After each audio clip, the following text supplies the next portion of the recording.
बिस्मिल्लाहिर्रहमानिर्रहीम। अस्सलाम वालेकुम डियर व्यूअर्स। चूँकि जो नई एजुकेशन पॉलिसी है तो उसके रिगार्डिंग आपको मैं एक मैसेज देना चाहता हूँ। ये कि बहुत सारे बच्चे इस टाइम टेंशन में हैं कि जो हमारा सिलेबस कम हुआ है वो क्या हुआ है। तो मैं आपको मैथमेटिक्स का सिलेबस बता देता हूँ। तो आपको क्या करना है कि आपको नई बुक लाने की ज़रूरत नहीं है। जो आपके पास बुक है तो आप उसमें ही मार्क कर दीजिए कि आपके सिलेबस में क्या है और क्या नहीं है, ठीक है। तो हम पहले रियल नंबर पे आते हैं। रियल नंबर पे जब आप इसमें 4 एक्सरसाइजेस थी तो आपको पहला इक्विलिब्रियम डिवीजन लेमा जो था तो वो आपको डिलीट हुआ है। एक्सरसाइज 1.1 डिलीट हुई है और एक्सरसाइज 1.2 आपको करनी है, एक्सरसाइज 1.3 भी आपको करनी है और एक्सरसाइज 1.4 जो है वो डिलीट है, ठीक है।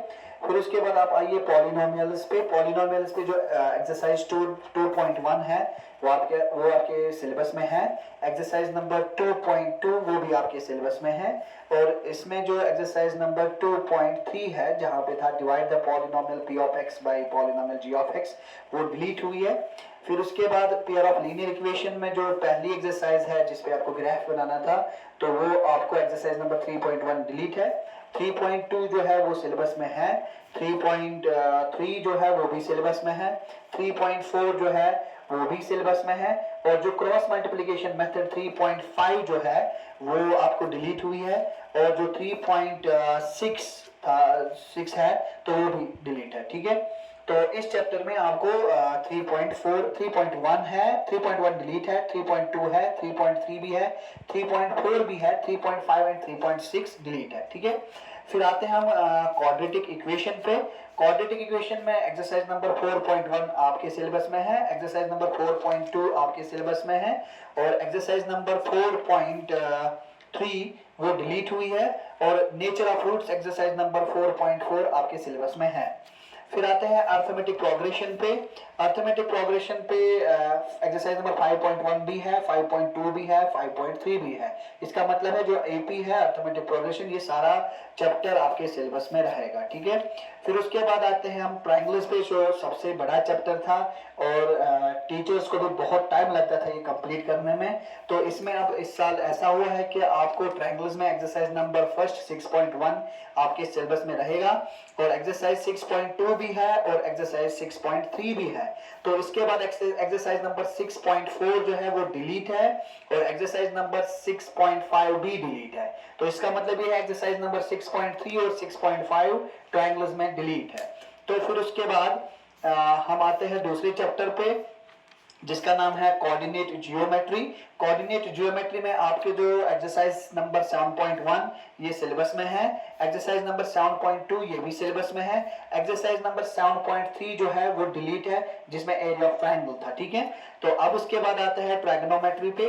ट्रायगोनोमेट्री पे आपके जो पहली एक्सरसाइज है वो है 8.1 वो आपके सिलेबस में है, एक्सरसाइज नंबर 8.2 वो भी आपके सिलेबस में है, एक्सरसाइज नंबर 8.3 डिलीट हुई है, एक्सरसाइज नंबर 8.4 आपके सिलेबस में है। उसके बाद सम एप्लीकेशंस ऑफ ट्रायगोनोमेट्री में खाली एक क्वेश्चन नहीं आएगा, वो है क्वेश्चन नंबर 16। क्वेश्चन नंबर 16 जो है वो आपके सिलेबस में नहीं है जिसमें है the angle of elevation of the top of a tower from 2 points at a distance of 4m and 9m from the base of the tower and in the same straight line with it are complementary prove that the height of the tower is 6 meter। ये delete हुआ है।